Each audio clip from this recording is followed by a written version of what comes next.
We have an awesome real-world learning experience for you today, Court of Appeals. We want to thank everybody being here today, providing this awesome opportunity for our students. This is about as real-world as it gets, guys, so this is amazing. One of the many great things about my young ladies being here, because of great work that other people have done, and so I'm going to present to you Mrs. Melanie Hartog, who's put this whole event together. She's going to explain a little more about it. For those of our friends from Turpin that aren't aware, if you do need to use the restroom, they're located just outside of Titus Auditorium. Go out and go right if you need that, or any of our guests for that matter. That's where those restrooms are located. Okay, with no further ado, Mrs. Hartog.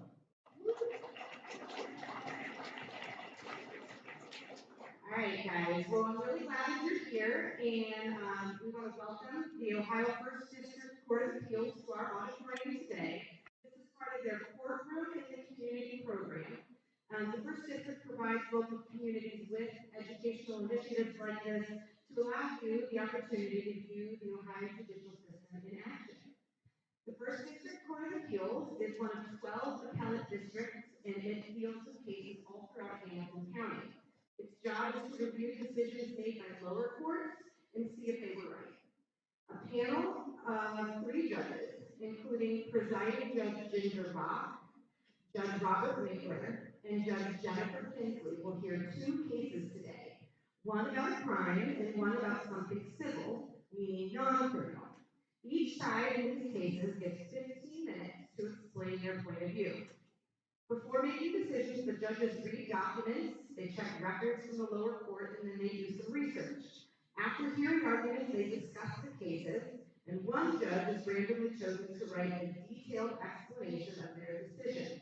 This is called an opinion. If a judge disagrees, they can write a different opinion, called a dissenting opinion. Even though this is not the typical courtroom, it is important to follow the rules as if it is. Please turn off electronic devices and do not talk during the proceedings. After the cases are discussed, the judges will come back to answer any questions that you have. I encourage you to ask questions. The whole process is public, and it can be watched on the court's YouTube page. We're really glad that you're here today.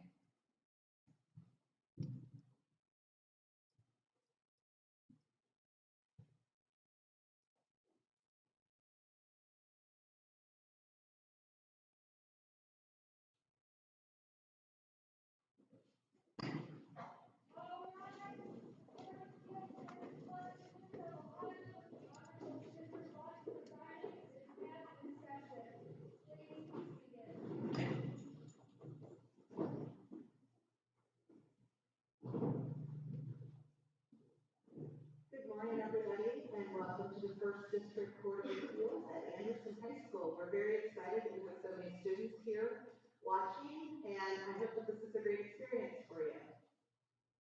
We have 2 cases that we are arguing this morning. And when I state the name of the case, would the counsel please stand up, state your name and your readiness to proceed. Our first case on the docket is State v. Williams.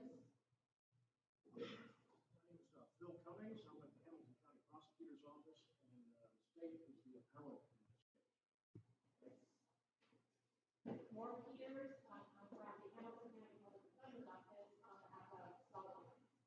Thank you. And then our second case is Schaefer versus Levy.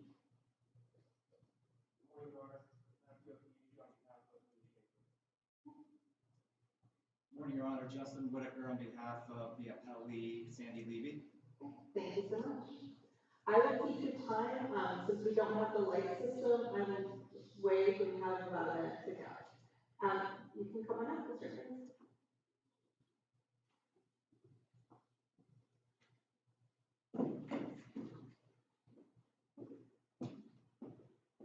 Is there any time? Yes, I would. 5 minutes. Okay. Also, as a bit of housekeeping, I'd like to direct the court's attention to page 19 of the state's brief. About the 4th line down, a word that reads as access should be assessed. I just wanted to make that clear. Your Honors, I think in this appeal, it's a very straightforward point the state's trying to make. The state's contention here is that the trial court below erred as a matter of law in finding that this search was unconstitutional. In fact, the state maintains, it's very clear, this wasn't a search at all. This was a protective sweep, which the law provides for. And I think that when the court reviews the totality of the circumstances, which the court is required to do, it will become clear that this case actually represents a textbook example of an illustration of the circumstance that warrants a protective sweep. I know this court has read the record, but I think it's important to go through the totality of circumstances that supports the state's contention here. This is not a normal traffic stop. This was not a normal interaction between police and citizenry. As the court is aware. Counsel, was this a traffic stop at all? I mean, wasn't Mr. Williams' car already stopped when the police encountered it? Good point. It was already stopped and parked at the curb. So technically, this was not a Terry stop. It was a Terry detention because Mr. Williams was already stopped at the curb. So this was not a stop in that sense. But Mr. Williams was detained. And Does that matter? Does that make any difference in terms of the officer's reasonable belief of danger? That particular fact that he was already parked, I don't believe weighs for or against the totality of this particular circumstance. I think that keep in mind the officers were directed to find Mr. Williams and detain him where he parked for very specific reasons. He was observed by an undercover officer committing multiple traffic violations while avoiding police. Basically, Mr. Williams saw the interaction of uniformed officers up ahead and deliberately maneuvered his car to get the heck out of there. He did an illegal U-turn. He ran a stop sign. He turned in front of another car. He traveled at an excessive rate of speed. And all of this, as the officers testified, is it's indicative of somebody that they often see who is afraid of police. They want to avoid the encounter for whatever reason, but the officers see this quite often among people that don't want to interact with police. So that sets the table here for this interaction. The undercover officer observed Mr. Williams evade police as soon as he saw them. He wanted to get the heck out of that area. Keep in mind that the undercover officer and the uniformed officer are in this area in the first place because it's known to be a very high crime area with a lot of guns, a lot of violence, and a lot of shootings. And these officers themselves are part of a specific unit with the Cincinnati police to find and detect and try to get these guns off the streets. That's what all the police presence is there for. So with that backdrop, we have the undercover officer view Mr. Williams evading what he sees ahead as uniformed officers making a stop of a different individual. So right off the bat, you've got multiple traffic infractions, which gives the officers probable cause to cite Mr. Williams. They don't even need suspicion at this point because they have officer witnesses who have actually. What's the basis for opening the door? I mean, that's really what this case is about, as to whether the officer approaching on the passenger side of the car could open the door. And what do we know in terms of whether that officer had a reasonable belief that she was in danger at the time she opened the door? Well, we know a lot of things. We know that what she knew at the time was that they were in a high crime area. They were trying to get guns off the streets.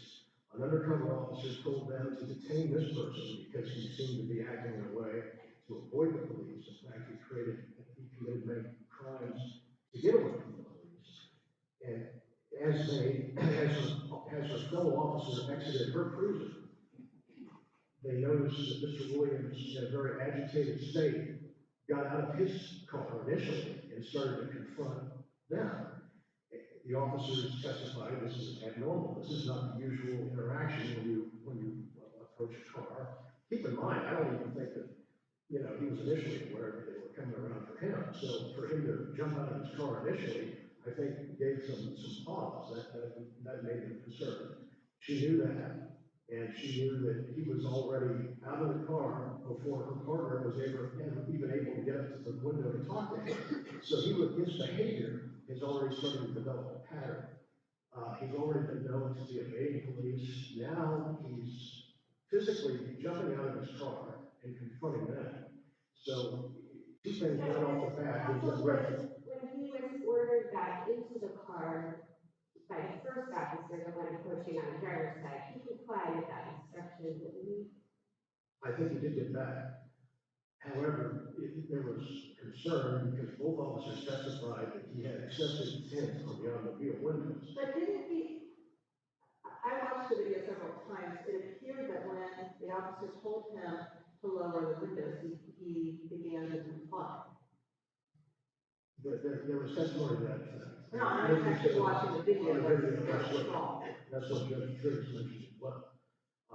But that is something that goes to the totality of circumstances.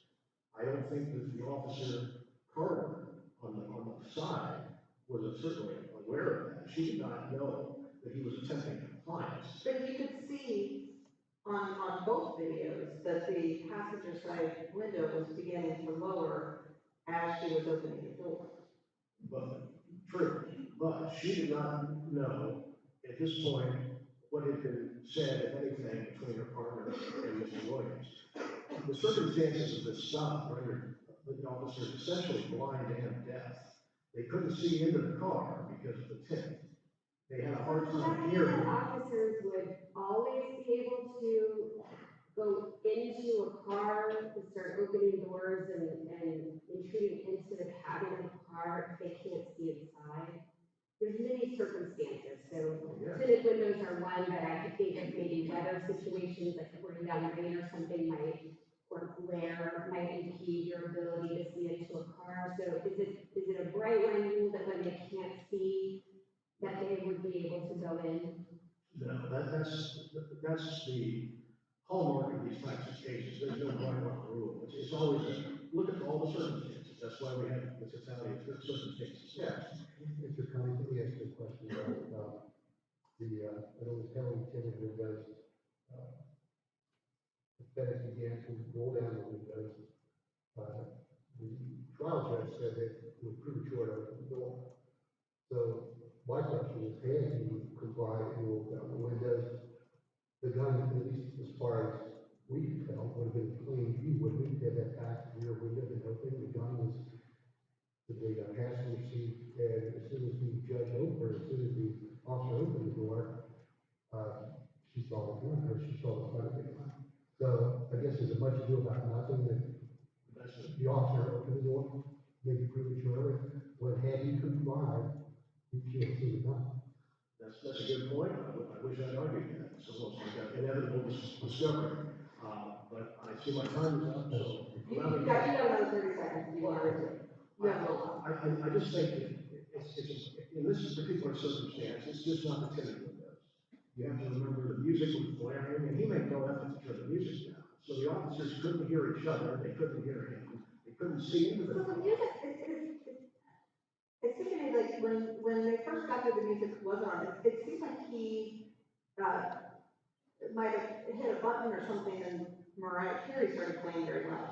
But then, that wasn't at the very beginning of the stop, though.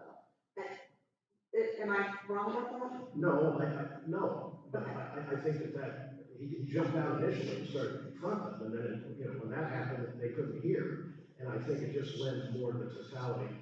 But I'll follow up with that. Okay.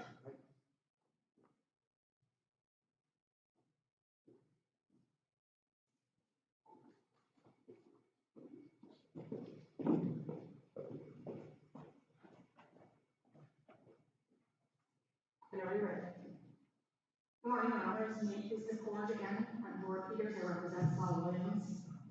I'm going to start off with what I think we're kind of laughing, which is the an examination of the videos. Now, I do know, and in doing so, I think we're going to correct some misconceptions about what the facts actually are, and even probably some in my brief, because unfortunately I didn't have a chance to view the videos before. I found my brief, the records custodian couldn't locate them until after the day I found my brief. So, if we start with the video, and I think this also goes to, Judge Winkler's, question about what Officer Carver knew. So we know from her viewpoint, from her video, what she knew. So, and with additional testimony about, yes, they were told about the traffic violations. Yes, Officer Jennings testified, he told them that, my client had done a U-turn, what in his estimation and his experience was because he was trying to avoid the traffic stop unrelated to him. And there's absolutely no connection to my client to this task force that was investigating an area of the Dutch Colony apartment complex that was over a mile away from where my client lived, and that's where he ultimately appealed his car. So counsel, does that impact the range of calculus that a person might be avoiding contact with the police?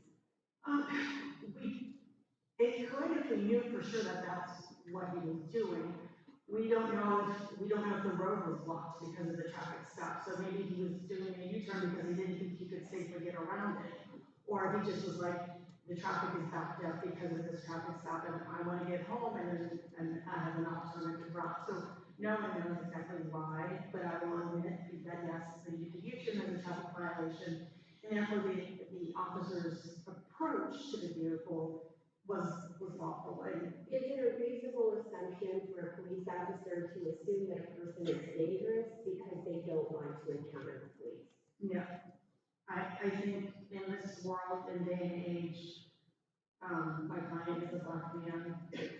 He probably does not want to have much interaction with the police, given what's happens in society. So no, I would not necessarily assume that anybody who says, well, I see, you just might even want to avoid trouble. So, no, it's not a fair assumption to make when someone tries to avoid the police that they're necessarily armed and dangerous. And that goes back to actually what Officer Carver did. She said she made an assumption. This is like a hunch.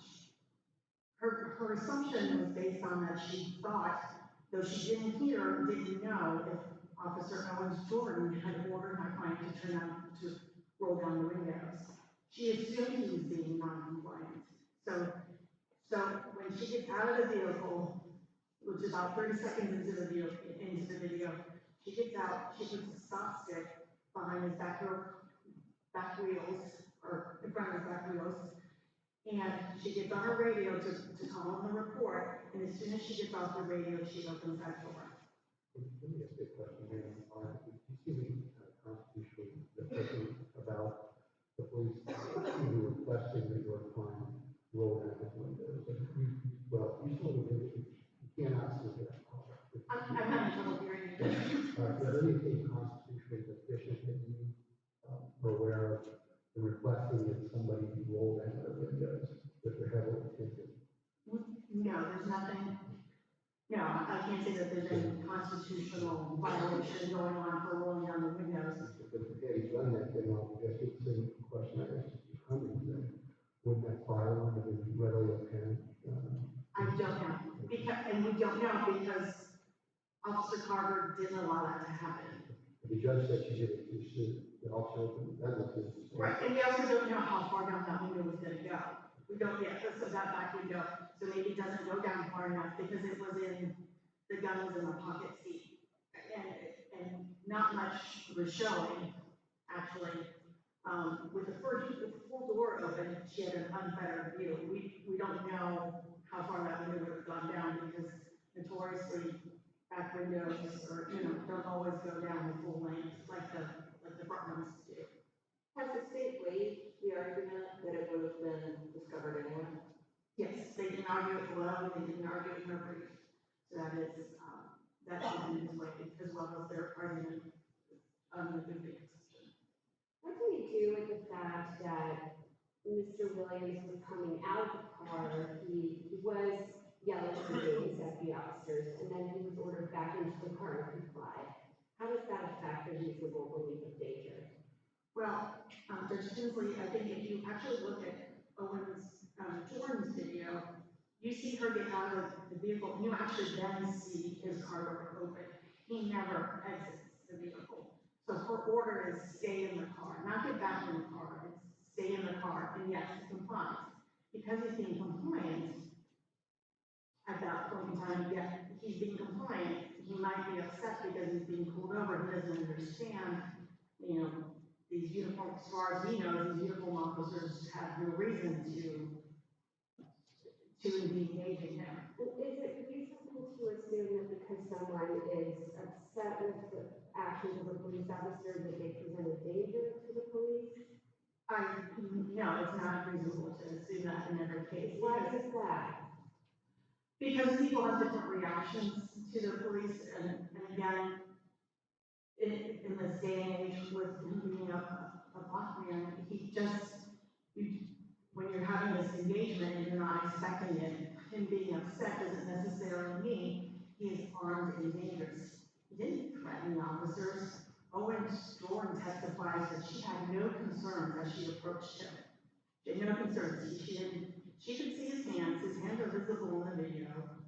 He didn't make any furtive movements. He didn't exit the vehicle. As Judge Bakke kind of indicated, the loud music didn't turn on until they kind of fiddled with something. My guess is that he had it when he turned on the car to roll the windows down. And then Mariah was blasting. So, but the officer that we have to focus in on is actually Officer Carver, and what did she know?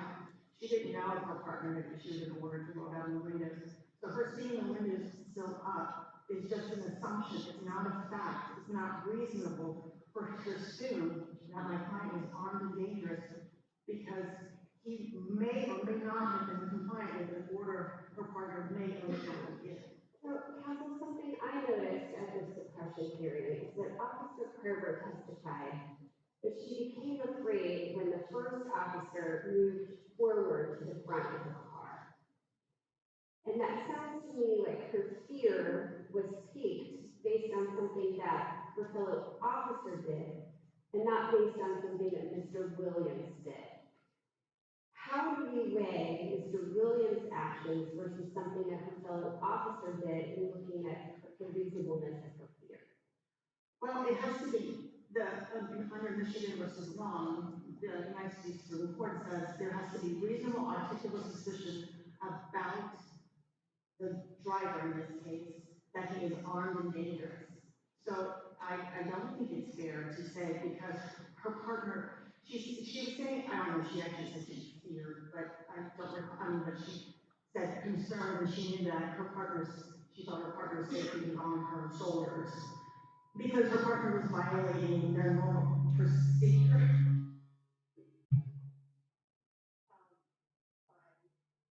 By going farther with the windows. So she said the normal procedure is if there's dark windows and they stay back. Well, her partner didn't comply with that normal procedure and went forward. And I think her partner could see Mr. Williams, and was engaging him. Yes, he was loud. I'm not going to dispute that he wasn't loud, but he was loud, but he didn't present a threat. He didn't give them any reason to believe he was armed and dangerous. And that's what's required to do a protective sweep. So I disagree because that this was a search. It might not be a search for evidence. It was a search for people and for guns. A protective sweep is still a search under the Fourth Amendment and Michigan versus Long, since you have to have reasonable articulable suspicion about that person being armed and dangerous in order to justify a protective sweep. And the state has argued that this was a high crime area with known presence of guns. Does that affect the reasonable belief? A high crime area in and by itself can never justify a protective sweep. And this court has said that in State versus Ward, which is cited in the state's brief. And then also in State versus Henson, that was cited in, I believe, in my brief, that just being in a high crime area, you have average citizens in a high crime area, just because they're in a high crime area, or they have tinted windows, should not be an automatic pass to search their vehicle. When they have present there's no fact, something that is specifically can point to. There was no specific what my client was doing other than being loud. And there's been no evidence or understanding of how he was being loud as a correlation to him being armed with dangerous. So the high crime area with tinted windows, that's a general specific concern that yes can add to the totality, but you still have to have that reasonable articulable suspicion that's specific to the defendant. And in this case, there was none. So therefore, the trial court's decision is correct in this case. And if there's no further questions, we just ask that you affirm. Thank you.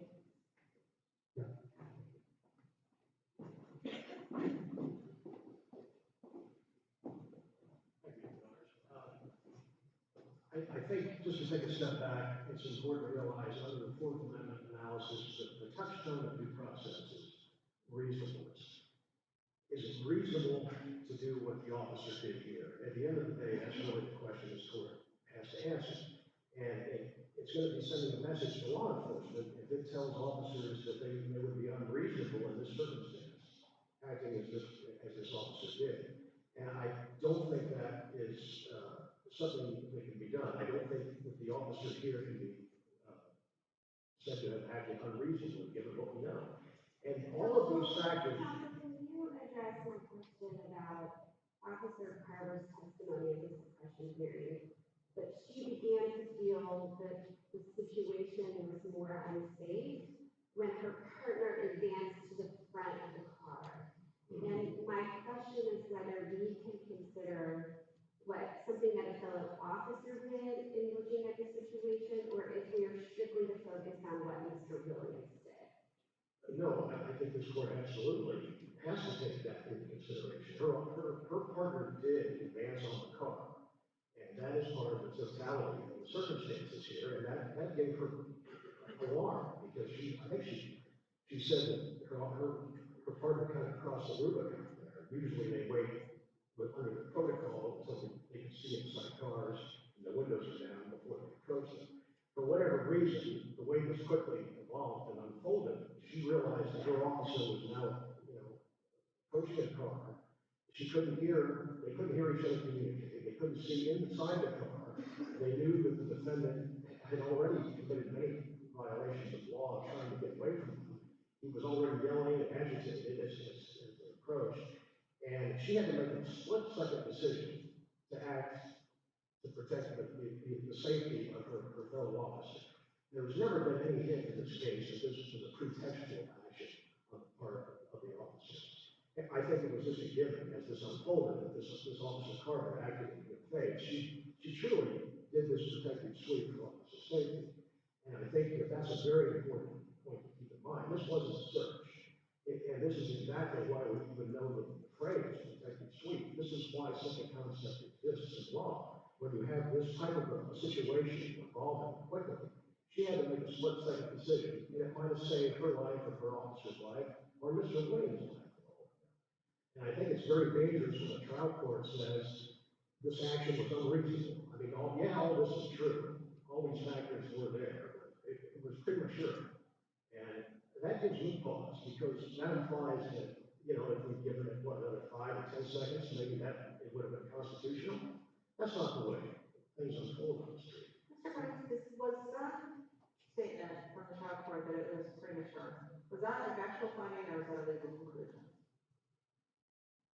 I think that was his conclusion. Given the testimony as it unfolded, it was his evaluation of the evidence that it was premature, because that's kind of a subjective observation of the court's order, based on hindsight. But, these officers don't have the benefit of hindsight. They have to act in the moment.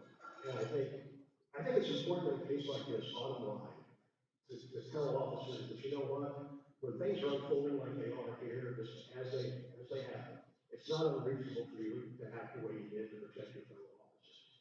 I think that's important to send a message to law enforcement. And I think there's no indication here that this was a pretext at all. And I think basically this was reasonable. And I think that the officer acted reasonably. Maybe in hindsight, if she had waited, things would have been different.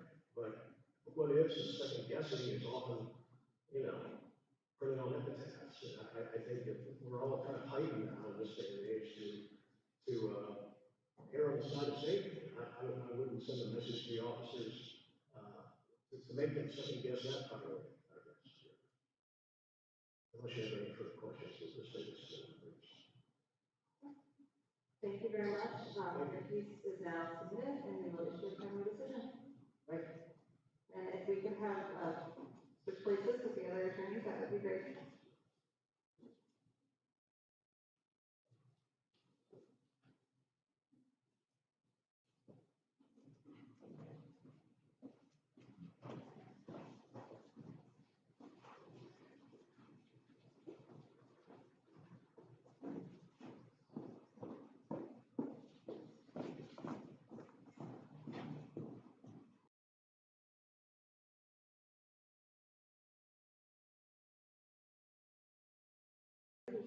Come on, would you like to reserve time?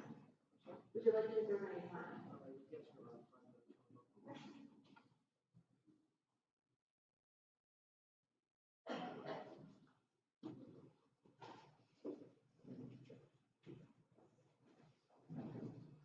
Good morning, Your Honors, and may it please the court. The matter here, the law concerning the matter before the court is pretty clear, at least in this district. A discovery request seeking attorney communications necessarily implicates the umbrella of attorney-client privilege. And it's an abuse of discretion for the trial court to forego an in-camera review or evidentiary hearing in demanding that evidence be produced. The facts underlying this case are really not subject to much, I think, reasonable dispute. This case has been going on for quite some time. I think that's clear from the record. It's been going on for about 5 years. And it originally started as a trespass action brought by Ms. Schaefer to recover damages for that she alleged was caused by Ms. Levy and a third party, which resulted in damage to 2 white pine trees.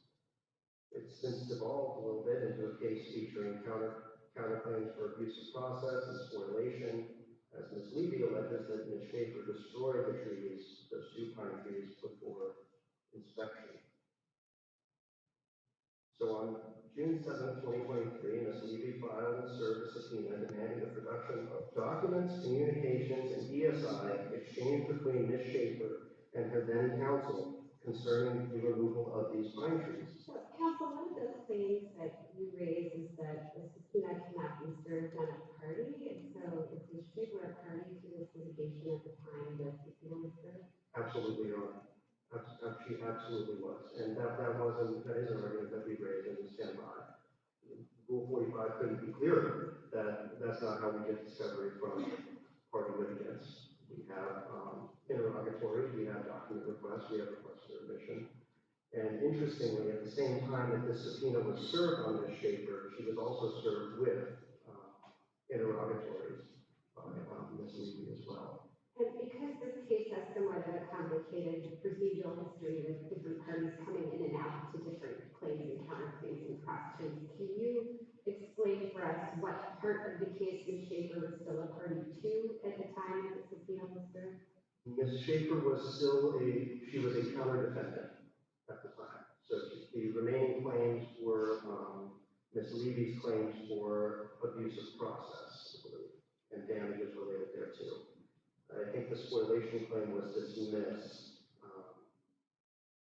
I think that was before my tenure in this case, but as far as I can recall right now, that Ms. Schaefer was a counter-defendant. Let me ask you this, sir. Did anybody suggest to the trial judge that she ought to get an in-camera inspection, the record, the attorney-client records prior to ordering the disclosure? Did anyone suggest that to her? No, Your Honor, no suggestion was made. I don't think, though, that lack of a suggestion is fatal in this case. This would not be the first time that issue has come up. And in the case Haley versus Dieter and Sons out of the 2nd District, the trial court was faced, or the appellate court was faced with the same issue that you were faced with. And in interpreting Grace versus Masterizo, the court said that effectively, well, not effectively, just blatantly said that failure to seek an in-camera review or a hearing is not fatal to an assertion of attorney-client privilege on appeal. I think that that's a real signal from how other courts have viewed this court's prior opinion that, attorney-client privilege is not abstract. It's not something that can simply be avoided and a party can avoid the scrutiny of it by a simple omission or failure to do that. Was there a privilege law filed at any point? I can think of, I'm just hypothesizing because we don't know what universe of documents would actually be responsive, but I can think of some that maybe would not be attorney-client privilege if they existed, maybe something like a Christmas card picture taken in front of these trees or something like that. Let's say that exists, and if it did, it wouldn't trigger the privilege. So was some law generated to alert the trial courts of what we're talking about here? There was no law generated because fundamentally this was an improper subpoena. The Schaefer was really under no obligation to respond to it. Again, Rule 45 is clear that you cannot request those from, you cannot use a subpoena to acquire documents from a party litigant.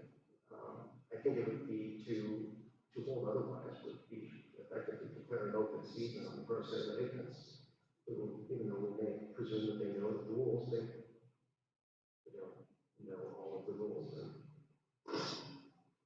in this case. But no, a privilege law has not been produced or even created by, at least not by my office. Could one be generated? One could upon issuance of a proper discovery request. Absolutely, in good faith. Sir, do you think that the names of this case, a determination by the trial court whether your client engaged in privileged conduct? Is that all that's left at this point? Correct, Your Honor. The trial court did issue a ruling on issue default, and that is currently now coming up for appeal, but In order to change, that's not part of this case. They're not part of what we have. correct. The only matter here is the issue of whether the trial court is required, it's a mandatory duty to hold that in camera or be able to court hearing. And if the issuance of subpoena to acquire documents from a party litigant is procedurally improper.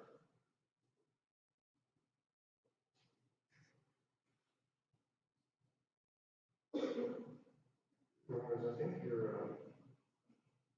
if there's no further questions at this time, I preserve the remainder of my time for rebuttal. I believe I've addressed the issues. Thank you. Thank you.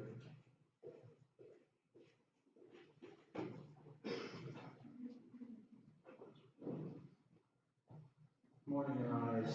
May it please the court, Justin Whitaker for the appellee, Sandy Levy. There are two independent reasons why the appellant's appeal fails as a matter of law today. First, their appeal was from a routine discovery order from Judge Branch ruling. I'm going to stop you and ask a question now. Because the discovery request was specifically asking for attorney-client communications, how does that not make this a final appealable order? Because it does implicate privilege, even if the claim is it wasn't privileged because she talked about it, she made privilege. But isn't that something that the court needs to examine? Your Honor, it would be something interesting for the court to examine had Ms. Schaefer raised the issue below. In response to the motion to compel, there was no discussion of privilege. There was no objection based on privilege. There was no objection to any discovery request based on privilege. There was no objection to, the subpoena, timely or otherwise. There was no motion to quash the subpoena. The issue of the attorney-client privilege was even raised in Ms. Levy's motion to compel. Ms. Schaefer didn't respond to the motion to compel based on the attorney-client privilege. There's nothing in the record for the court to observe to find any discussion of privilege whatsoever that Judge Branch could possibly have looked at for the court to say that Judge Branch got it wrong. That's not what I was asking whether she got it wrong. My question was when there is clearly in the order, it implicates attorney-client privilege because it asks for Ms. Schaefer's communications between her and her attorney. So by nature that implicates privilege. So under the statute, we have jurisdiction to consider something that implicates privilege immediately. So It's possible, Your Honor, but the issue wasn't raised below, so the record was never developed. So we don't know that it actually implicates the issue of privilege. There could have been discussions, there could have been waiver issues before. There was a whole trial for a week, in which Mr. Schaefer testified. And to that point, Ms. Levy asked for the Court of Appeals and for Ms. Schaefer to designate additional portions of the record and the transcripts below to get at the issue. Ms. Schaefer refused twice to do so, saying that she had everything she needed in her record to advance her argument on appeal.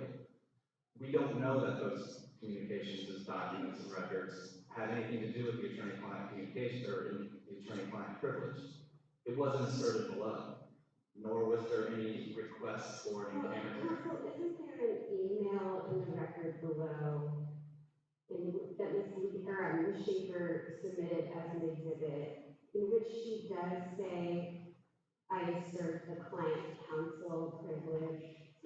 There's an email attached, there's an email from her former counsel attached to an interrogatory response, in which she does bring up the attorney-client privilege. First of all, that response was untimely. Second of all, upon filing the motion to compel, Ms. Schaefer's new counsel didn't object based on privilege. When I had communications with Mr. M, who's not here today, about the issue, he never raised the issue of privilege. And the issue was never put before Judge Branch. So there was nothing for Judge Branch to even think about whether or not there was a privilege issue, because the party who has an obligation to preserve it failed to raise the issue. So I guess is it your position then that if one party seeks what by definition are communications between attorneys and clients, and there's no record and nothing's developed and no law is put forward, no privilege is asserted, that the attorney-client privilege can be invaded because it's not been developed or asserted in some way? To that point, Your Honor, Ms. Levy was no longer a party to the action below. She had been granted default judgment on her claim for abuse of process. All that Ms. Levy, all that remained for Ms. Levy was her damages hearing, which happened in August of last year, and the issue of frivolous conduct sanctions. So she was no longer a party to that case. Well, okay, but let me make sure I understand. I thought Ms. Levy was still seeking frivolous conduct sanctions. She is. She's still in the case in that regard. Yes, yes. But she was no longer a party to the trial that proceeded in the summer last year. And it's possible that some of these communications could have involved attorney-client privilege, but we don't know that. We can't. I don't think it's for the court to assume the privilege is implicated, particularly when Ms. Schaefer's counsel never raised the issue below, and they had many, opportunity after opportunity to do so. They also had opportunity to designate additional portions of the record that would point to any discussion of privilege. So they could point to the Court of Appeals and say, this is where Judge Branch got it wrong. They elected not to. They proceeded on the record as designated. And there's nothing in the record that would suggest any issue of privilege as raised by Ms. Schaefer below to suggest that Ms. Levy got it wrong, or Judge Branch got it wrong. Can you address the Rule 45 subpoena issue? Could a subpoena be sent to Ms. Schaefer given her status in the case at the time of the sent? The rule is clear that Rule 45 subpoena are to be sent to non-parties. However, that is an issue for an interlocutory appeal. That's a standard issue that comes up below in discovery that has nothing to do with whether or not the instant appeal before the court, whether there's jurisdiction for the Court of Appeals to hear it, based on the fact that it's just a standard appeal from a standard discovery order. So that issue could possibly have been live, but not for purposes of an interlocutory appeal. It's irrelevant, the merits of the decision below are irrelevant when it's just for purposes of appellate jurisdiction now, those issues would be raised on appeal at a time in which it was no longer interlocutory. The statute says, now you have a final and appealable decision to appeal from. So, the issue of the merits of the discovery itself is within Judge Branch's discretion. It's not appropriate I don't think it's appropriate to discuss the merits of Judge Branch's discretion when the Court of Appeals doesn't have appellate jurisdiction to hear an interlocutory appeal of a standard discovery order. Well, I'm gonna pose a hypothetical right here. So hypothetically, let's say that we have jurisdiction over this, because let's say that we believe that this does implicate privilege. Okay? Yep. So that would make it a final appealable order if we were to determine that. So based on that, and if we were to ignore the Rule 45 issue, if we were to look at it on the merits, being that the communications were between a client and an attorney, should the court have had an in-camera review?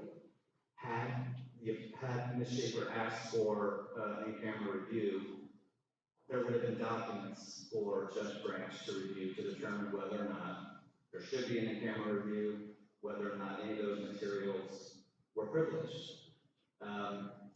That issue was waived. It was not brought up below. It cannot be brought up on appeal for the first time, this appeal would be the first time the issue of whether there should have been an in-camera review, whether it was a privilege issue, has been raised. So as a matter of law, that issue is waived. It cannot be brought up on appeal, absent some plain error, which is not alleged here, it's not present here. Because they're not a high school call from the record, but at the time that subpoena was issued, requesting correct, was Schaefer represented by counsel? Not that it makes any difference, but was she represented by counsel, or did Mr. N come in later? She was not represented by counsel by choice at that time. It wasn't until a few weeks after the trial that she retained additional counsel. I understand she could be held to the same standard, but. And it's the Grace case that from the first district that the appellant relies on. The most important language in that case is that in determining whether communication by a client to an attorney should be afforded the quote of privilege, much ought to depend on the circumstances of the case. The case does not say that in all cases an in-camera review is required. In fact, there was a later case from the 4th Appellate District, the State versus DuPont, 21 Ohio 2614, that analyzed Grace and said, sure, in that case, an in-camera review was appropriate because it was asked for and because the party opposing production made an argument, submitted an affidavit, submitted testimony saying these records are privileged. There should be an in-camera review. The DuPont case distinguishes holding on that basis, much like here, saying there was nothing below for the trial court to think about in terms of privilege because there was no objection and there was nothing put into the record, no affidavit or otherwise, saying these records are privileged. There was no privilege log. It was just a blanket assertion of privilege. And so, something I'm struggling with conceptually in this case is the notion that the attorney-client privilege can be invaded if it is not procedurally asserted. And that's, I think what I'm hearing is that a party can ask for another party's attorney-client privilege documents. And if that other party fails to comply with some technical rules, or merely just sits silent, that the attorney-client privilege is de facto waived. it's not a de facto waiver, I would say, Your Honor. The attorney-client privilege can be waived by a party's conduct. Acts and omissions can operate as a waiver of the privilege. We're not arguing the waiver of the privilege today. We're arguing that the privilege was never raised at all. Despite many opportunities for it to be raised, it wasn't. So in that sense, the argument was waived. It was absolutely waived on appeal because it wasn't waived, or it wasn't raised below. But isn't that in effect saying the privilege cannot be asserted because it wasn't timely raised, and therefore it's waived? I do not, Your Honor. I think if even untimely below, if it was raised after the compliance time for the subpoena or after discovery requests or interrogatories were due, if the issue had been raised, a more than plausible argument could be made that the privilege was preserved. But it wasn't raised. So there's nothing for Judge Branch to rule on. There's nothing for the Court of Appeals to look at in the record to find that she did anything wrong. To follow on Judge Fox's hypothetical, if we were to determine that the attorney-client privilege did apply, and we were to remand this back to Judge Branch for in-camera inspection, all of this could be developed, right? And I understand from the arguments that you advanced in the trial court that you would be arguing that the privilege was waived based on Ms. Schaefer's conduct, right? And that could be much more fully vetted out at a hearing, right? It certainly could have been, but the fact that I argued that the privilege was waived was all the more reason for Ms. Schaefer to preserve the privilege. The party to whom the privilege belongs has a duty to protect it and can't wield it as a shield while also as a sword. I'm not saying that that's just an example of, misuse of the privilege, but here, the issue was raised by Ms. Levy, and it was ignored below several times. It was ignored on appeal. It was brought up for the first time on appeal. And I think that the assumption that these records actually include privileged material is premature and undeveloped, particularly because the issue wasn't raised below. And so it could all be the Christmas cards or something. Could be, Your Honor. Yes. Could be, and that brings us back to all this is an appeal from an interlocutory discovery order that is improper under the statute. We have about 30 seconds if you want to wrap up. If there's any other questions, I will happily entertain them, otherwise I'll reserve on the brief. Thank you. Thank you.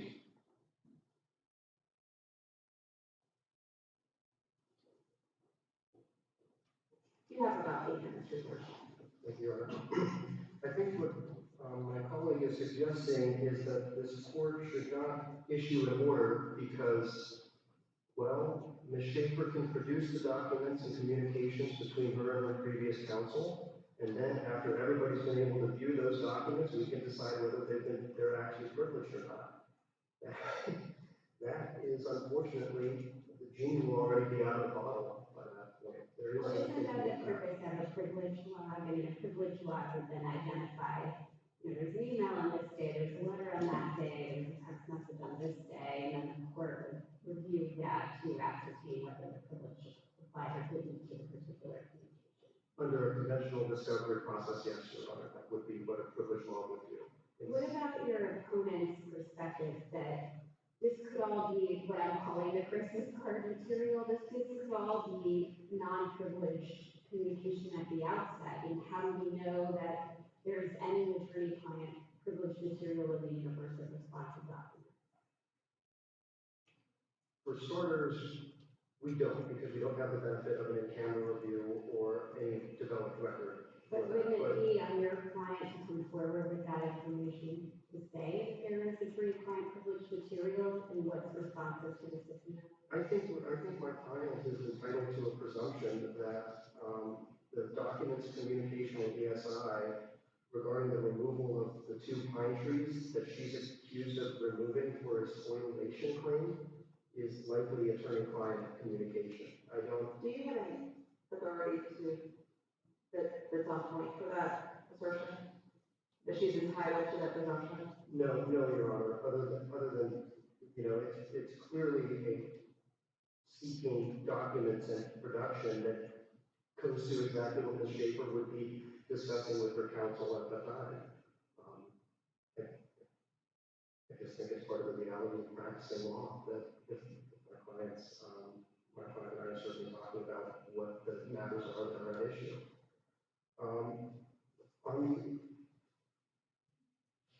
On the matter of whether or not this court has jurisdiction to hear this complaint or to hear this appeal, again, I note that, you know, other appellate courts have faced the same issue, and they have not held a failure to assert the attorney-client privilege at the trial court level in response to a discovery order. They have not held that against appellants in their districts. Like I said earlier, the second district in Halley versus Detmer Sons, which was in the briefing, dedicates an entire paragraph to explain that yes, counsel could have done better. Can acknowledge that counsel could have done better, made the trial court's job easier, but the trial court has not had the opportunity to address these arguments, and they don't believe that it's appropriate for them to, the appellate court to hear those arguments. It should just be remanded to the trial court to hold this in camera review or evidentiary hearing. Similarly, in case Squire Sanders Dempsey LLP versus Givadon Flavors out of the 8th District, that's 2009 Ohio 2490, in paragraph 74, they likewise decided to not hold the failure to properly raise privilege against the appellant. They did not believe that it was that fragile. The other issue here is that not every discovery order is immediately just treated interlocutory and non-appealable. The issuance of a subpoena does fit within the definition of a provisional remedy under revised code 250502. In re disinterment of glass, which is in the briefing, 2022 Ohio 28, the second district held the exact same, that it was an interlocutory appeal subject, or it was subject to an immediate appeal. Also, this court as well, in Lambda Research versus Jacobs, 2007 Ohio 309, at paragraph 16, the trial court, when ordering production under a subpoena, after rejecting any safeguards to protect the information that was going to be disclosed, this court did find that that was a final appealable order sufficient for jurisdiction over the appeal. So if the court doesn't think it has it on jurisdiction on the privilege issue, I believe it certainly does still on the subpoena issue that seems to at least implicate the attorney-client privilege. Again, the remedy that, but for jurisdiction, Ms. Schaefer will be likely forced to put her. Counsel, your opponent is essentially arguing that Ms. Schaefer waived her attorney-client privilege or made an argument about her attorney-client privilege by not asserting it below. Can waiver come from silence, or does waiver have to come from some kind of affirmative action? I think the courts have been pretty clear that I don't think silence waives attorney-client privilege. It's either consent or through testifying on that subject. I believe there's a common law way to waive privilege, but I don't think that silence is that means to waive it. I'd have to be wiser on that issue, but the issue of waiver was discussed actually in Grace versus Masterizo. There was a ruling out of the Ohio Supreme Court where the court noted, the first district noted that the Ohio Supreme Court had refused to adopt a judicially created waiver and limited the means of the attorney-client privilege to those enumerated by statute, which is by express consent or by voluntary testimony on the same subject.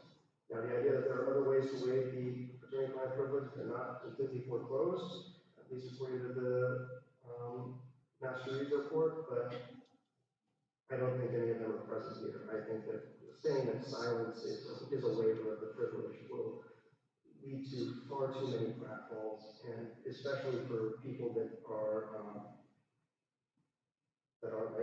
wife Ms. Schaefer, at the time she was served with a subpoena, she was not represented by counsel. You know, one other thing, my colleague argues that Ms. Levy, at the time that the subpoena was served, was no longer a party. That is wholly untrue and not supported by the record. She clearly is a party to the litigation. She sent a subpoena purporting to utilize the court's authority, which she cannot do if she's not a party. The trial court simply needs the opportunity to hold an in-camera review, and the trial court simply needs to be told that if these documents are going to be produced at all, they need to be requested under the proper mechanism. We already have a rule that's in place for requesting these documents, and that's through a document request. The document request also gives the opportunity for counsel to confer in good faith before involving the court of what is privileged and what is not, which would allow for a privilege bond to come in and, you know, not have to burden the court with any of the time and expense. So, in light of all of the foregoing, I would respectfully request that Ms. Schaefer receive the relief she seeks in her appeal. Thank you, Your Honor. The case is now submitted, and we will issue a timely decision. And that concludes our arguments.